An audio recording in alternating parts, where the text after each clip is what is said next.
Allahu Akbar.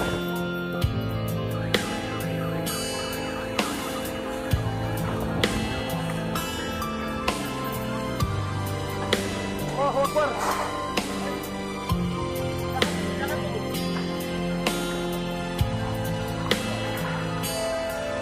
Allahu Akbar. Allahu Akbar. Allahu Akbar.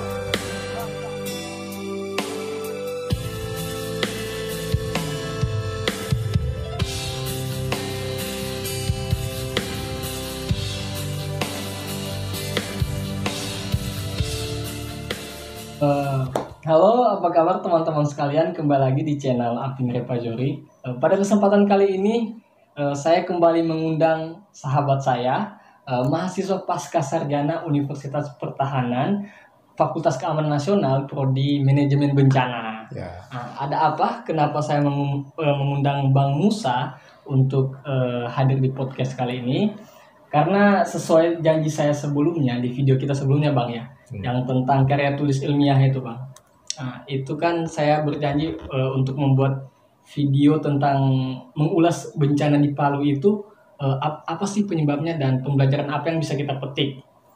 Dan di kesempatan kali ini, alhamdulillah Bang Musa bersedia untuk kembali kita mengulas atau berbincang tentang topik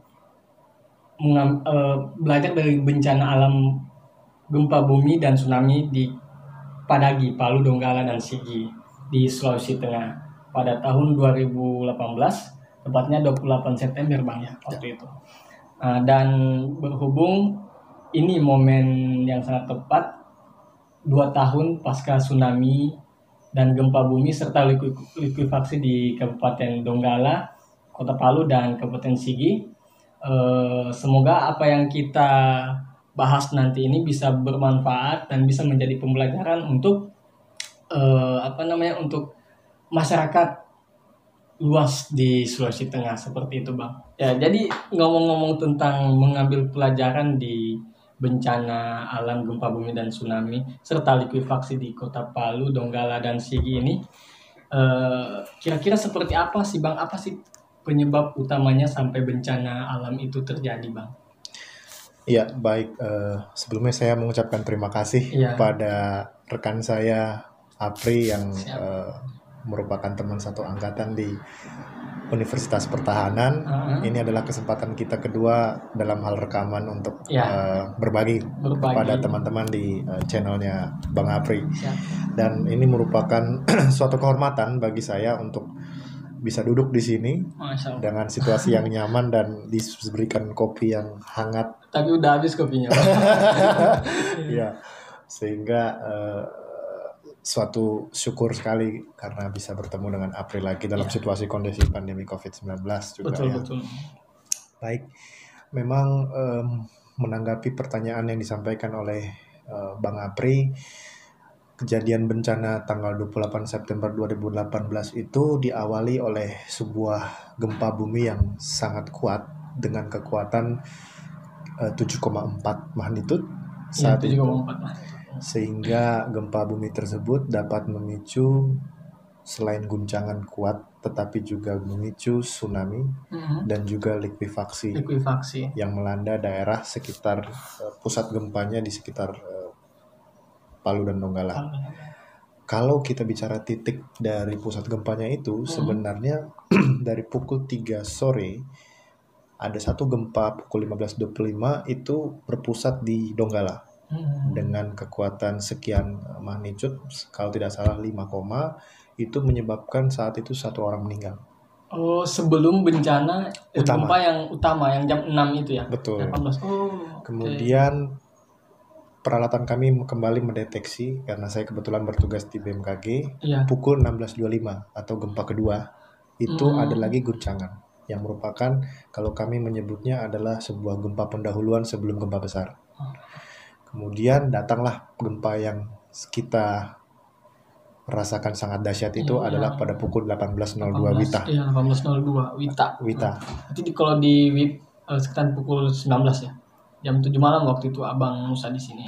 Iya, di WIB itu pukul 17.02. 17.02. WIB. Berarti posisinya waktu itu Bang Musa lagi tugas di BMKG sini, pusat. Betul, berarti. di kantor pusat BMKG. Nah, guncangan gempa itu sangat kuat, sehingga kalau dalam teori kebumiannya, sebuah gempa itu dapat memicu peristiwa alam lain, yaitu bisa memicu tsunami bila mana dia gempa kuat berpusat di laut, kemudian dia dapat membuat ketidakseimbangan dari kolom laut, maka dia dapat memicu bahaya itu, yaitu tsunami. Kemudian yang kedua adalah di beberapa daerah yang dekat dengan pusat gempa bumi dan jenis tanahnya itu termasuk dalam kategori sangat lunak, maka dia dapat memicu suatu ancaman yang namanya likuifaksi. Likuifaksi itulah yang kalau kita definisikan adalah sebuah peristiwa berkurangnya daya ikat tanah akibat diurai oleh guncangan gempa. Artinya berbeda dengan longsor. Kalau longsor itu kan dia dipicu oleh faktor hidrometeorologis seperti ada hujan lebat. Kemudian situasi tanahnya itu ada di tempat bidang miring sehingga dia membuatkan dia menjadi gelincir begitu. Tapi kalau likuifaksi itu beda, dia ada dipicu oleh gempa bumi yang dapat mengurai daya dukung tanah itu menjadi lepas. Dan itu sifatnya temporary, artinya dia tidak permanen. Dia akan kembali membeku kembali bila mana dia sudah guncangan gempa itu rasanya sudah lewat begitu. Kayak yang di Palu ini kan ada dua daerah kan Bang, itu yang itu 3 kalau nggak salah ya. Di Petobo, kemudian di Balaroa, sama di Sigi bagian Jono Oge. Berarti itu sifat tanahnya seperti itu Bang ya? Iya. Jadi kalau kita mempelajari lebih dalam sifat dari atau jenis tanah di wilayah tersebut, itu akan muncul bahwa daerah ini adalah daerah dengan tanah lunak. Dengan tanah lunak. Nah, ini sekedar informasi juga, saya lupa tadi sampaikan Bang, bahwa Bang Musa ini adalah praktisi di bidang gempa bumi dan tsunami di BMKG Pusat. Itu Bang ya? Kemudian apa sih Bang yang BMKG Pusat lakukan ketika mendeteksi bencana kemarin itu, bencana Palu itu, gempa yang sangat dahsyat itu? Iya, jadi sistem dari monitoring gempa bumi BMKG adalah kita menempatkan sensor-sensor pendeteksi gempa itu langsung pada daerah-daerah yang memiliki potensi gempa. Kalau kita bicara konteks nasional Indonesia, itu ada sekitar 170 lebih sensor pendeteksi gempa yang tersebar di seluruh Indonesia dari Sabang sampai Merauke. Nah, kalau kita mengerucut lagi pada gempa Palu, artinya beberapa sensor kita yang berada dekat dengan pusat gempa itu, seperti yang ada di Sulawesi Tengah, di Sulawesi Tenggara, kemudian mungkin Sulawesi Selatan, itu saat itu mendeteksi ada guncangan, ada getaran gempa itu masuk ke dalam peralatan kami. Jadi sistemnya adalah ketika gempa itu muncul keluar dari dalam bumi, maka dia akan menjalarkan gelombang yang kita sebut dengan seismik gitu. Seismik itulah yang kemudian ditangkap oleh alat pendeteksi tadi yang berada di permukaan bumi. Nah, ketika dia sudah masuk ke situ, otomatis kita membuat sebuah transmisi supaya tampilan dari guncangan tersebut bisa muncul di monitoring kami, layar kami di kantor pusat. Nah, itulah yang kami punya operator dan analis di kantor pusat itu menganalisis dari yang bentuknya tadi hanya gelombang, grafik membuat suatu informasi ada 4, yaitu pertama waktu kejadian gempa, lokasi, 3 kekuatan, dan yang keempat adalah kedalaman. Kenapa kita perlu menentukan kekuatan kedalaman? Karena kekuatan kedalaman inilah sebagai data awal untuk membuat keputusan apakah ini potensi tsunami atau tidak. Ini kan lucu Bang kemarin. Pengumuman keluar dari BMKG kan itu 5 menit kan, normalnya 5 menit setelah gempa. Kalau memang diputuskan bahwa gempa itu memicu tsunami atau tidak. Sementara kan yang di Palu informasinya bahwa tsunami-nya datang itu belum sampai 5 menit Bang. Betul. Itu gimana tuh Bang? Iya, jadi kemampuan dari sistem peringatan dini tsunami Indonesia yang kita sebut Inatius itu hingga saat ini kita operasionalkan dengan limit waktu 5 menit setelah gempa.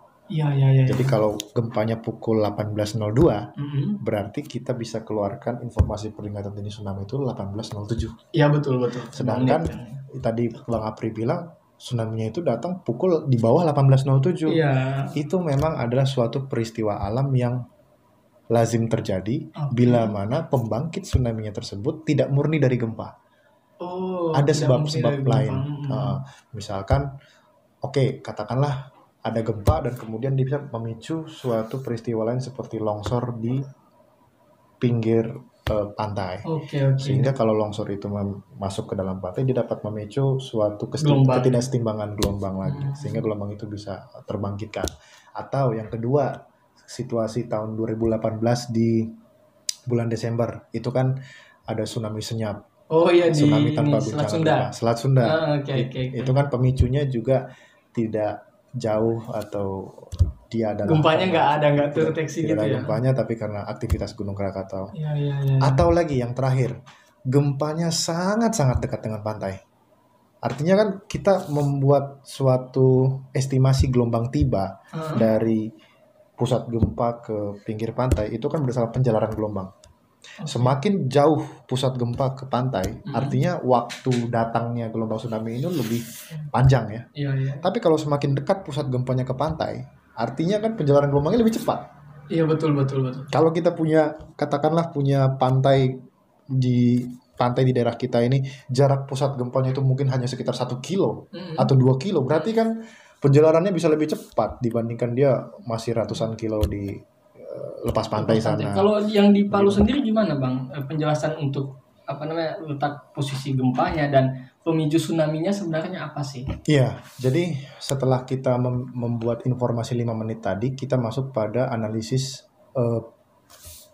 pusat atau mekanisme sumber dari gempa bumi tersebut. Mekanisme sumber gempa bumi tersebut lazimnya untuk memicu tsunami adalah dia vertikal. Artinya gerakan blok patahan itu dia vertikal. Ada yang salah satu naik ke atas atau turun ke bawah.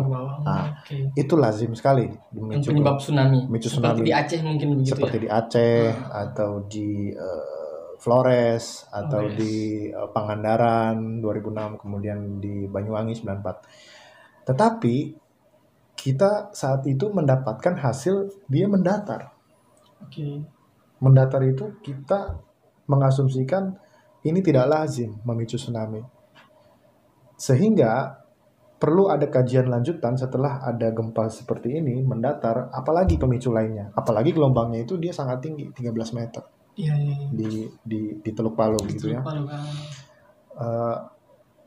Beberapa peristiwa di masa lalu memberikan jawaban bahwa beberapa gempa itu juga dapat memicu longsor. Seperti misalkan Flores tahun 1992. Itu kejadian gempanya berada di sekitar Pulau Babi, utara Momere.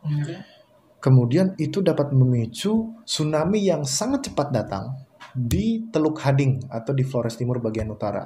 Yang mana saat peristiwa itu sudah terjadi, kita menemukan ada bukti longsoran di Leworahang. Leworahang itu adalah desa Ile Padung, kecamatan Lewolema, yang runtuh ke bawah, amblas. Itu berapa tahun setelah kejadian, Bang? Tidak lama. Nggak lama. Jadi setelah kejadian peristiwa itu kita saat itu Satlak PB di Flores Timur itu investigasi ke lapangan dilihat ada beberapa beberapa daratan yang hilang. Daratan yang hilang itu kan tentu kita akan berpikir itu amblas ke bawah kan. Sama kayak di Donggala itu Bang, ada kampung nelayan seperti itu, pemukiman pelabuhan kalau nggak salah itu yang hilang juga. Kalau kita lihat di peta sudah nggak ada lagi. Dan di bibir pantai Talise itu juga waktu saya balik ke Palu kemarin kan lihat itu hilang entah kemana itu, yang ada anjungan itu banyak yang hilang. Mungkin itu longsor juga Bang ya. Iya. Batuan penyusun daerah pinggir pantai itu memang sudah sedimen ya, bukan lagi batuan beku seperti di dekat dengan pegunungan. Sehingga dia cenderung lunak gitu. Itu adalah suatu jenis tanah yang dekat dengan muara delta begitu. Sehingga kalau dia dipicu oleh guncangan yang sangat kuat, itu mungkin saja terjadi suatu tadi longsor atau amblas tadi itu. Itu tambah lagi Palu ini kan teluk ya. Jadi gelombang tsunami yang masuk ke dalam teluk itu biasanya memiliki ciri-ciri dia mengalami amplifikasi atau penguatan gelombang di bibir teluk. Jadi katakanlah kalau kita melihat bukan topografi, ketampakan spasial dari Teluk Palu itu kan dia gelombangnya masuk melalui sisi-sisi teluk dulu, daerah Donggala kanan kiri itu masuk, dan kemudian dia akan bermuara di ujung teluk di mana itu pas di Kota Palu. Kota Palu. Nah di ujung ini dia adalah perkumpulan gelombang dari gelombang tadi yang melewati barat dan ini ujung-ujungnya itu Palu. Begitu.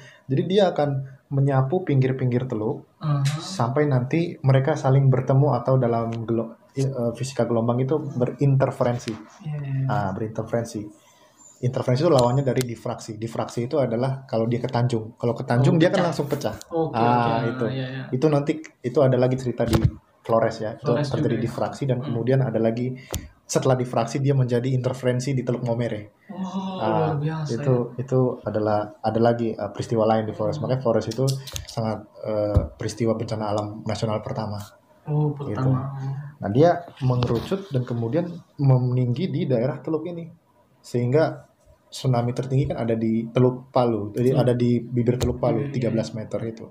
Iya, ada kan videonya yang dari mall ini Palu Grand Mall itu, yang gelombangnya itu hampir mencapai ini lantai 2 kalau nggak salah, lantai 2, lantai 3-nya Grand PGM itu yang ya sekitaran itu tingginya. Iya. Luar biasa ya. Itu suatu tabiat dari tsunami di teluk.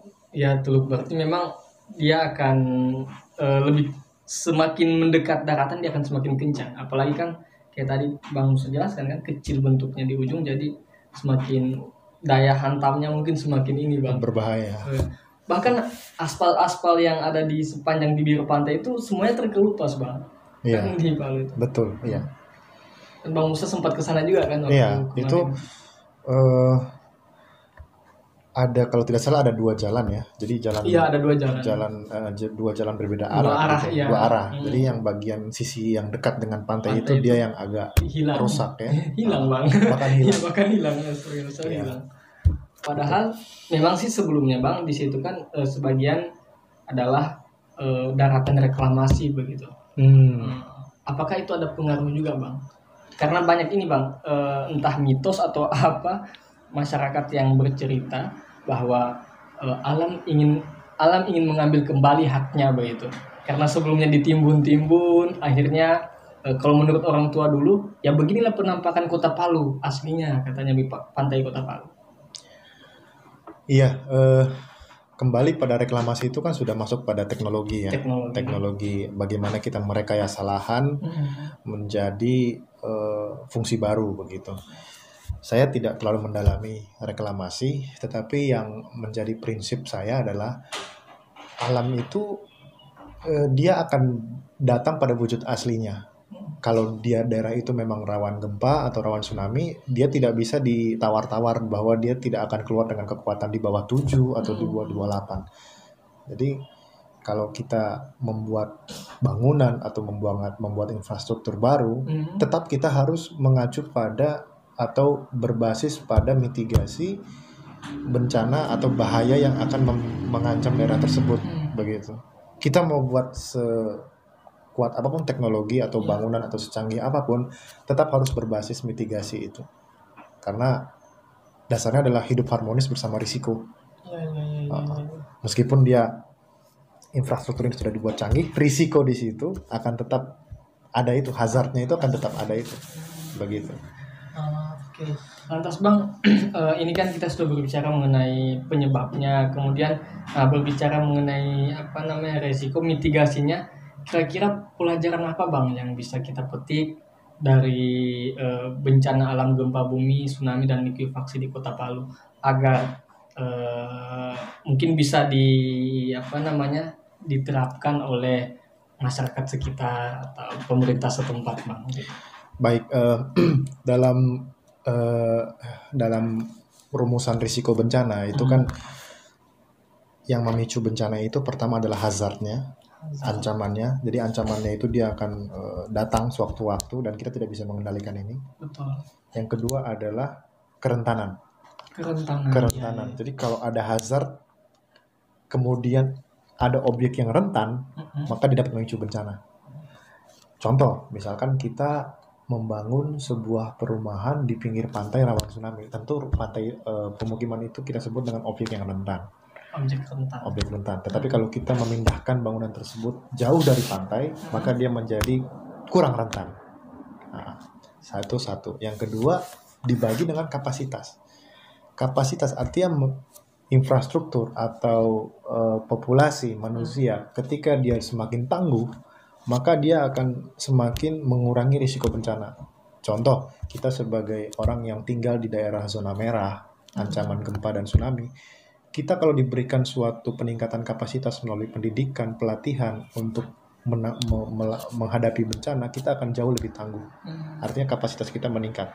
Tetapi kalau kapasitas kita tidak di-upgrade atau kita hanya hidup biasa-biasa saja tanpa ada memikirkan potensi yang akan di masa mendatang, maka kita akan disebut sebagai orang yang atau kapasitas yang rendah gitu. Artinya berarti ada dua tadi. Kalau kerentanan tinggi dan kapasitas rendah, maka itu akan memicu bencana yang amat dahsyat. Jadi pembelajarannya adalah perkuat kapasitas, turunkan kerentanan. Oke, berarti menurunkan kerentanan tadi salah satunya menghindari zona-zona merah tadi itu Bang? Ya, tapi memang dalam budaya kita itu misalkan ada masyarakat yang memang mata pencahariannya sebagai nelayan. Nelayan, betul. Atau sebagai... Kalau di Kota Palu ini Bang, petani garam, tambak garam. Ya. Atau juga sektor pariwisata. Iya, betul. Maka mau tidak mau dia harus berhadapan langsung dengan pantai. Iya, betul, pantai.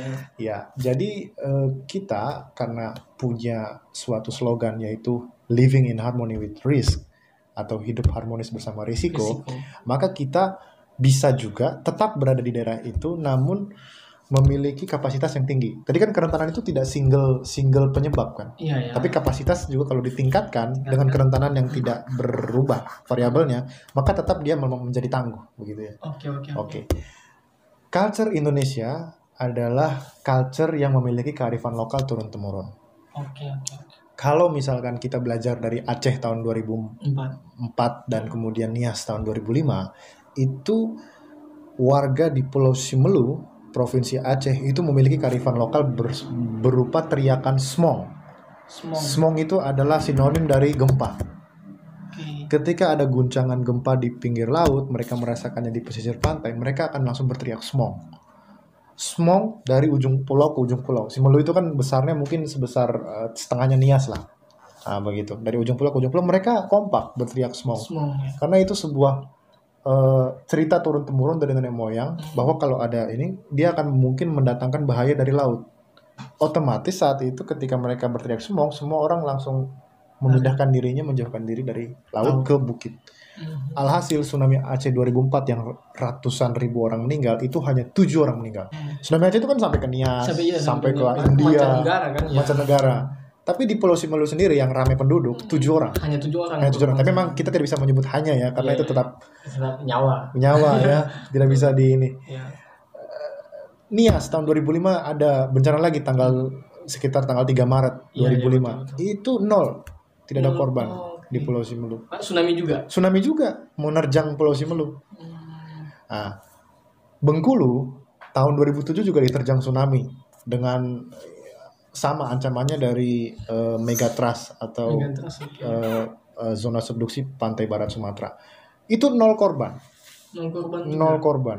Padahal rumah-rumah di pinggir pantai itu ada yang diterjang, ya habis. Itu 0 korban. Sudah disurvei ke lapangan, tidak ada korban sama sekali. Artinya mitigasinya berbasis kearifan lokal juga ya? Efektif di situ. Jadi kalau saya kembali ke terbang ke Palu, iya, betul. Ini cerita dari sana itu kan banyak diami suku Kaili ya. Iya, suku Kaili. Suku Kaili dan beberapa literatur dan kemudian pengakuan dari warga sana mengatakan bahwa sebenarnya ketika kejadian bencana tsunami datang tahun 1968, kemudian 1923 kalau tidak salah juga di tempat yang sama, Teluk Palu atau mungkin di Teluk Tambu, itu mereka sudah mendengar suatu istilah guncangan gempa itu namanya lindu. Oke, lindu. Kemudian tsunami atau gelombang air laut naik itu namanya bomba talu. Bomba talu itu kan bomba itu gelombang, talu itu 3. Iya, 3 betul. Ada gelombang datang 3 kali. Karena tsunami itu sudah pasti dia rangkaian gelombang. Dia tidak akan datang dengan sendiri. Tidak hanya satu kali. Tidak hanya satu kali, dia akan berkali-kali. Kenapa? Karena gelombang seismik itu dia guncangannya ada gelombang body dan gelombang surface. Jadi dia ada gelombangnya rangkaian juga. Karena bomba talu. Kemudian adalah kita kemarin lihat peristiwa tanah berpindah begitu, bergerak, atau likuifaksi, itu bahasa lokalnya adalah nalodo. Nalodo itu adalah tanah amblas ya. Iya. Kan kalau kita lihat di video YouTube yang beredar itu kan ada rumah yang sampai jatuh ke bawah, betul. Ada amblas begitu, ada juga yang bergerak. Bergerak. Dia bergerak pasti dia mengikuti hukum alam. Pasti jika kita petakan secara 3 dimensi, dia pasti membentuk bidang gelincir di bawah. Di bawah itu. Jadi kita memang dari ketampakan di permukaan, dia seperti jalan horizontal gitu. Tapi itu sebenarnya juga akibat gravitasi juga, karena dia di bidang dasar itu dia ada bidang gelincir.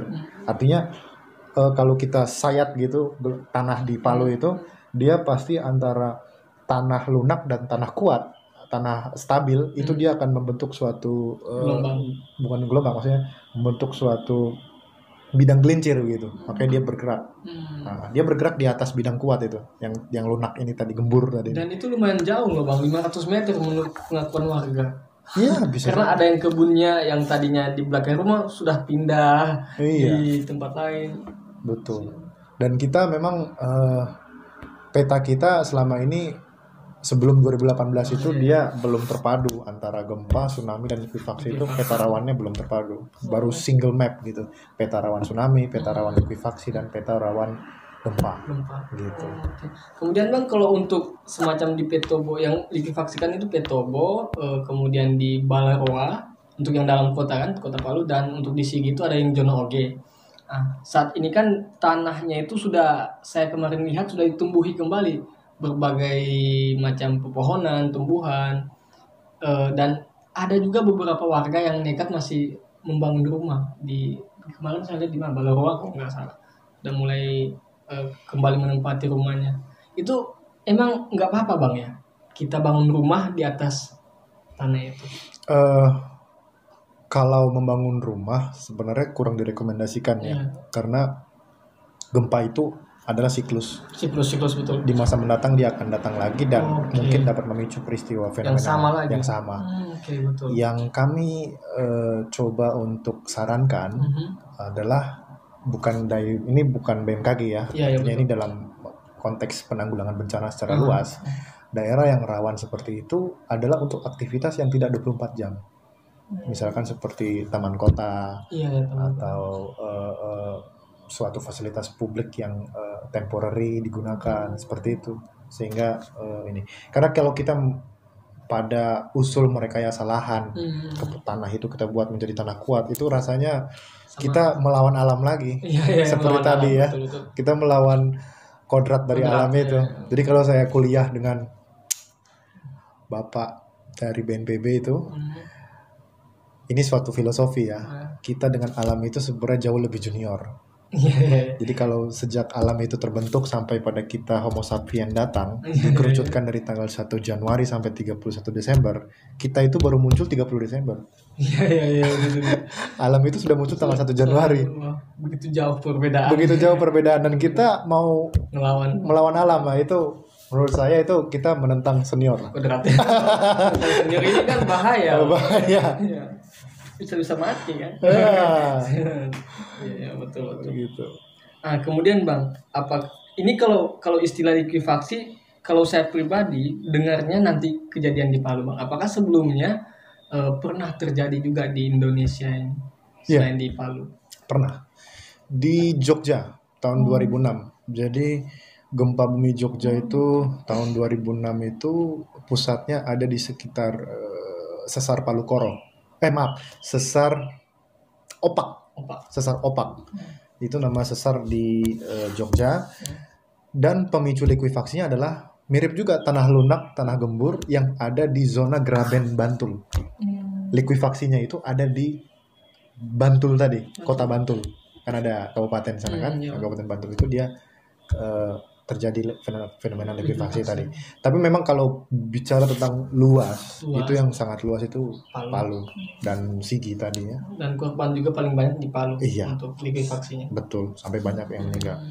Tapi peristiwa gempa, tsunami dan likuifaksi berbarengan seperti Palu itu juga pernah terjadi di tahun 1992 di Flores. 1992. 1992. Oh, 92. Iya, Di Flores. Kembali itu di Flores itu pusat gempanya di Pulau Babi dan dia memicu tsunami yang melanda pantai utara Kabupaten Sika, pantai utara Flores Timur dan bahkan juga sampai ke Ende, dan likuifaksi terjadi di pantai utara di beberapa daerah-daerah yang lunak itu. Nah, itu yang sebenarnya kalau kita mau bilang belajar terus dari peristiwa alam yang terjadi di masa lalu, harusnya sudah belajar dari Flores. Iya, betul. Ya kan, karena 1992 itu. Tapi mata kita baru terbuka itu sejak Aceh. Tahun 2004. Di situ baru kita betul-betul fokus untuk kebencanaan dengan pembentukan BNPB kan. BNPB, kemudian juga BMG yang tadinya di kantor perhubungan berpisah menjadi lembaga sendiri. Begitu juga Basarnas yang tadinya masih lembaga perhubungan sekarang menjadi lembaga sendiri. Begitu. Jadi tupoksi Basarnas dan BMKG yang dulu mungkin banyak pada membantu operasional transportasi, sekarang juga menambah lagi pada dukungan penanggulangan bencana. Nah, ngomong-ngomong BNPB nih Bang, ini kan akhir-akhir ini yang lagi ngetren gitu. Nah, yang lagi hashtagnya naik mengenai penghapusan BNPB itu Bang. Nah, padahal kan kalau kita ketahui sendiri dari sejarah dan kalau kita melihat secara letak geografis Indonesia yang terletak di 3 lempeng tektonik dunia ya, yang Eurasia, Australia dan Pasifik ya kalau nggak salah. Tapi malah kita mau menghapuskan BNPB, itu menurut Bang Musa gimana tuh? Ya, itu memang beberapa tayangan saya baca seperti itu ya untuk RUU ke depan. Tetapi memang sekarang kan kalau kita lihat selain BNPB kan di lembaga daerah itu ada BPBD. Juga. BPBD itu adalah organisasi pemerintah kabupaten atau kota atau provinsi yang linear dengan langsung kepala daerah. Ada BPBD provinsi, BPBD kota, BPBD kabupaten. Kemudian karena menginduknya ke BNPB, bukan ke kepala daerah, maka dia ada 2 lagi acuannya, kepala daerah dan juga kepada BNPB. BNPB. Memang dari segi perjalanan dari tahun dibentuk sampai sekarang itu BNPB dan pemerintah daerah itu selalu bekerja sama. Gitu, sehingga kerjasama itu selalu terjalin dan penanggulangan bencana dapat dilakukan. Saya tidak tahu apakah di balik itu ada evaluasi atau bagaimana yang membuat rancangan itu menjadi disebut demikian. Tetapi yang perlu saya tekankan adalah kita harus melihat culture atau budaya dari masyarakat Indonesia itu memang masih belum sadar sepenuhnya terhadap bencana, sehingga perlu adanya koordinasi terus-menerus, lembaga khusus yang bisa mengkoordinir ini. Karena BNPB ini kan coordinating body. Lembaga yang mengkoordinir, dia seperti dirijen yang mendirijenkan Pemda, BMKG, Basarnas, TNI Polri, media, dunia usaha dan sebagainya untuk bisa harmonis begitu ya saat penanggulangan bencana ini.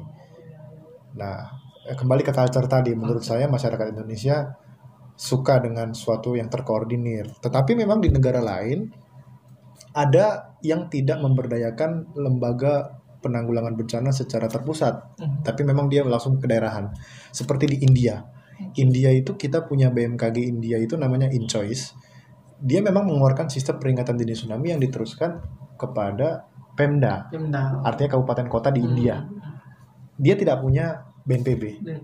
Dia langsung kepada kota madya, kepada kabupaten atau provinsi. Yang punya mungkin lembaga otonom khusus yang menangani itu. Iya, BPBD-nya lah. BPBD-nya. Begitu. Gitu. BPBD. Tapi di pusat nggak ada payung lagi mereka. Tidak ada. Dia langsung kepada penyedia informasi itu seperti tadi InChoice, kemudian mungkin untuk bencana hidromet dia ada beda lagi dan sebagainya. Itu salah satu contoh negara yang tidak memberdayakan BNPB. Tapi di lembaga lain, misalkan yang saya lihat di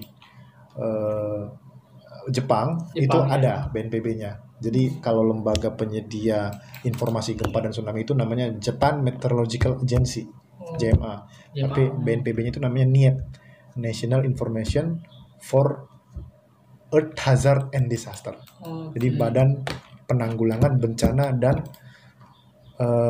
Bahaya Alam. Istilahnya itu bahaya alam. Jadi bencana itu kan nggak hanya alam kan, ada yang ada bencana sosial, non alam seperti pandemi COVID. Iya betul. Begitu. Jadi dia terpadu di niat itu. Dan sebenarnya kan masing-masing ada leading sektornya tadi itu kan.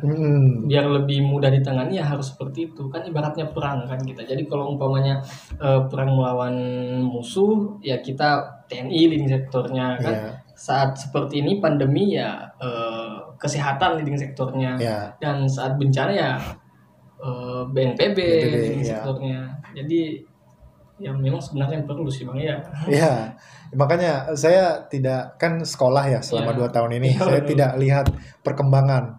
Dulu waktu masih dinas di BMKG aktif, itu seperti rancangan Perpres Sinas Perdimana, Sistem Nasional Peringatan Dini Multi Ancaman Bencana, itu saya ikut. Jadi saya lihat juga itu prosesnya gitu. Jadi saya tahu apa yang menjadi bahasan. Tetapi kalau untuk RUU ini saya kan tidak sedang berdinas, jadi saya tidak bisa komentar banyak untuk apa yang menjadi topik dalam sana. Ya, betul. Dan itu masih ini juga sih belum dibawa ke meja ini juga pembahasan. Jadi masih ya kemungkinan ya nggak mungkin lah kan, Indonesia masih sangat rawan bencana, masa lembaga yang khusus untuk penanganan kebencanaan akan dihapuskan. Oke Bang, kembali ke Palu tadi. Jadi Bang, di kota Palu ini saat ini pemerintah tengah membangun tanggul penahan tsunami nih Bang. Tanggul penahan tsunami yang dimana tanggul penahan tsunami ini merupakan atau menelan dana sekitaran 250 miliar kalau nggak salah. Dan itu bantuan dari Japan International Cooperation Agency atau JICA. Di sisi lain sebenarnya banyak aktivis lingkungan terutama itu yang menyarankan bahwa sebaiknya kota Palu ini ditanami dengan mangrove begitu, hutan mangrove, agar bisa lebih mengurangi dampak daripada gelombang tsunami tadi. Kalau dari Bang Musa sendiri selaku dari BMKG Gempa Bumi dan Tsunami itu gimana Bang? Ya, artinya kita sudah masuk dalam tata lahan ya. Tata lahan yang konteksnya lahan pesisir. Undang-undang tentang tata lahan itu menyebutkan bahwa pembangunan harus berbasis pada mitigasi bencana. Dan barang siapa tidak berbasis mitigasi bencana itu ada pidananya.